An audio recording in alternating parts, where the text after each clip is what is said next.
Let's talk about Arsenal then, because maybe unexpected result in this one. I think Leverkusen were at home against Arsenal. 1-1 was the final score. Arsenal were perfect in the Champions League phase. This is the first time they drop any points. Tie games away from home in Champions League are always difficult.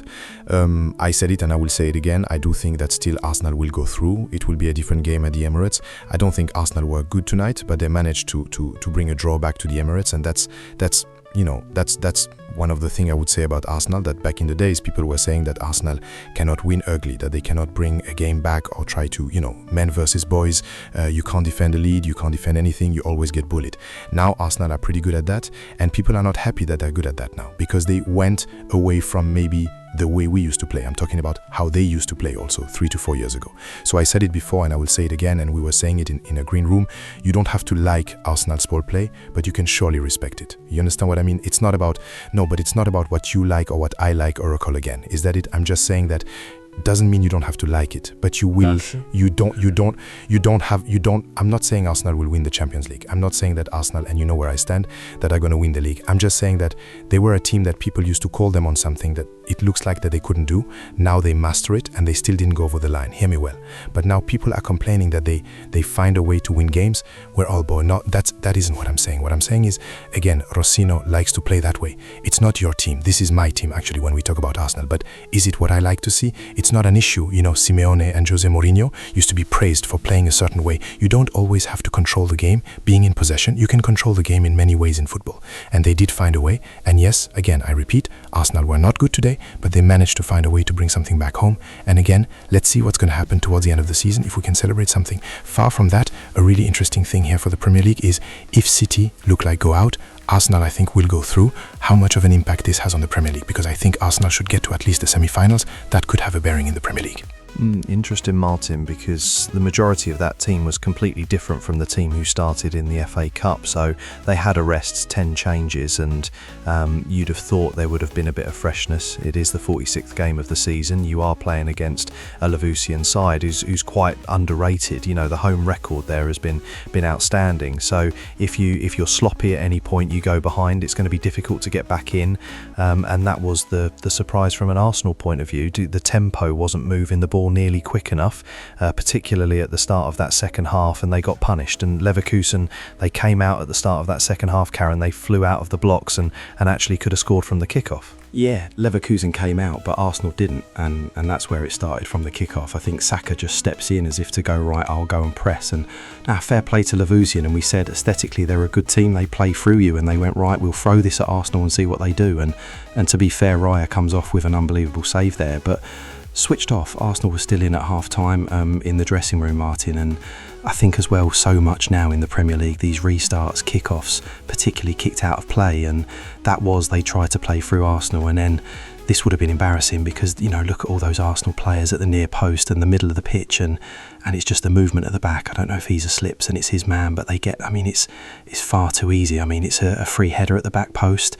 I don't think it'll happen again. It's very unusual. I think in 127 corners in the Bundesliga, I think they've only scored 4, but they've done pretty well with that one, and unusual from an Arsenal point of view as well. They've only conceded from 4 corners in the Premier League, none in the Champions League until that moment. No, you saw the coach giving the Arsenal set-piece coach maybe a little bit of banter, saying you're not the only one who takes this seriously, and we've saw something, a weakness in you, and it was because it was from the kickoff. They saw that, which is a set-piece, and obviously the vulnerabilities around the back post for that corner, and Everton are probably going to look at that, Martin, and think we're going to do that all day long at the weekend. That's right, that was an up and under, wasn't it? Incredible kickoff, but there they are, that, maybe we look at the Premier League and talk about, don't we, how good we are, but they were looking, the German League were looking and saying, we'll try and play for you, and it certainly worked tonight. And of course, controversial, the fact the goal scorer perhaps shouldn't have been on the pitch still. What do we think? Because he was booked at the very beginning of that match, Karen, but there was a couple of fouls within the first 4.5 minutes from him.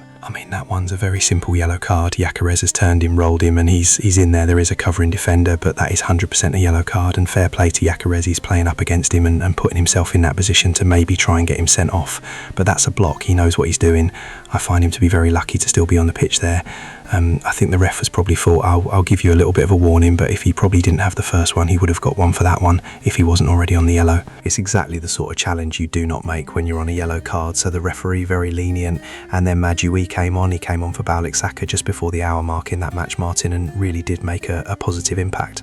Yeah, definitely. Much more dynamic, really going at his defender. And for me, it was a penalty. You had to see it from different angles first, but that left foot definitely gets trapped in from the backside or torso of Tellman. No, for me, there's no doubt about that. Okay, but I think it was, if that was given against Arsenal, what would you be thinking? You're turning things around though. It wasn't Lindsay, there wasn't a penalty given against. But would you be saying to me he hardly touched him? Well, what I will say is that VAR won't go against that if there's any kind of contact, and we can see there was contact. By the way, what I will say, this took a lot of bottle because that's the one player who probably had the most to lose in this moment, and he wanted it, and that for me is really impressive. Puts it away emphatically. Too much pace on it for the keeper. Was against his old team, isn't he? He's been out for a long time with injuries.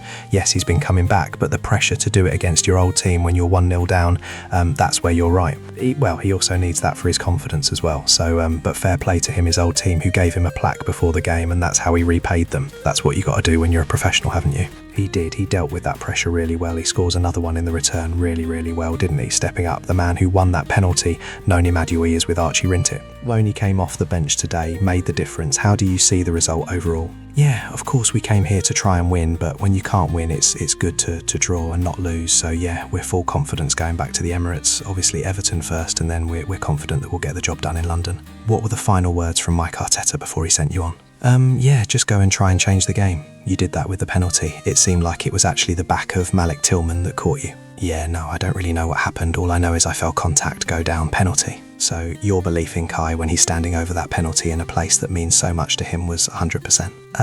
Obviously I know Kai very well. He's been scoring high pressure penalties all his career, I think, and yeah, it's top composure, top courage for him to step up, and I'm really pleased that he scored, not just for him but for the team as well. Can you talk to me about finding the right moment to change the pace of the game? Because you have that ability. How difficult is that to sense the right moment? Yeah, well, when you come on and your team's losing a game, it kind of gives you that extra impetus, you know, to go and take risks, and because you have to try and change it. But yeah, that's something that I try and work on, when to go slow, when to go fast, and try and mix it up as much as possible. And the overall performance today from the team, how do you sense the mood in the dressing room with it? Well, when you score in the last minute to draw the game, it's a positive thing. Obviously there were certain things we could have done much better today, and we know that. We're the first to look in the mirror and see where we can be better.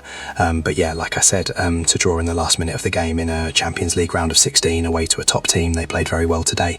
Yeah, it's a positive. Just finally, can you just let us in there a bit? What exactly do you think could be better next week at home? Yeah, just our basics. Yeah, on the ball, I feel like we weren't as good as we can be today in terms of threatening their box. I feel like maybe, but yeah, these are all things that we'll work on, and I'm sure we'll show that in London for sure. Noni, thank you. Thank you, cheers. He did change that game when he came on. Was his performance the bright spot tonight? Yeah, he came on energy, and he mentioned there about picking the right time, and he was positive. I said before the game, I felt the left wing back, the left side was a vulnerability of Leverkusen, and Arsenal perhaps in the first half didn't take that. When he came on, he was positive. He penetrated into the penalty area and was really positive, so I can't knock him for that. Has he proven now time and time again why Arsenal wanted to sign him? Without doubt, this is why you roll out that money, and you want, you know, for Saka, we were relying on him so often, so many occasions, particularly in Europe, but now you can turn to Madjui. He comes on, he gives you that extra performance. You know he's chomping at the bit really to get on, and you want players that do that, make an impression. He continues to progress and get better and develop, and I think that's a good sign, because you need that. You want competition for places. Saka, if even Saka's looking over his shoulder at this young man coming on, then you want that in the group. Does he deserve to start ahead of Saka at the moment? No, I think, you know, there were other reasons I felt on that right-hand side. You know, without Ødegaard, you think about what they've had over the years. Ødegaard would be on there to complement in that three, the structure. You might have had Ben White making runs down the side, Timbers coming inside, you know, and they were doubling up on him, sometimes three players on him. So it wasn't easy, but obviously Madjui found a way to get through. What did you make of Saka's performance this evening? Because so often he's the hero for Arsenal. But he wasn't at the races tonight. No, he wasn't. I wonder, did he have a little bit of a knock or something? Because I also think sometimes you don't play well as a winger, but he's still your captain and he's still your best player. I know you're saying, yeah, but there's other people playing for places and fighting for places and competition. But for me, if he's your best player, you don't take him off, because he can produce moments of magic, so it doesn't feel right. However, his fatigue, because he's played so much football, but he wasn't quite himself tonight. He wasn't picking the right moments to take people on, and he was a little bit sloppy in possession, but he's still the captain, he's still the best player, and I'd still rely on him. I'd still give him another start next week. Concern though at this stage? No, the thing is the manager is like spinning plates. The key thing is the manager can recognise it and see that, and on the hour he gets him off and he puts the player on who can do the job, and that will happen between now and the end of the season. How much did they miss Ødegaard tonight? Well, a player of that quality, I think he's that connection, and you want him available. You don't want those injuries at this stage of the season, so it'll be welcome back when he's ready. Well, the manager did make that substitution, and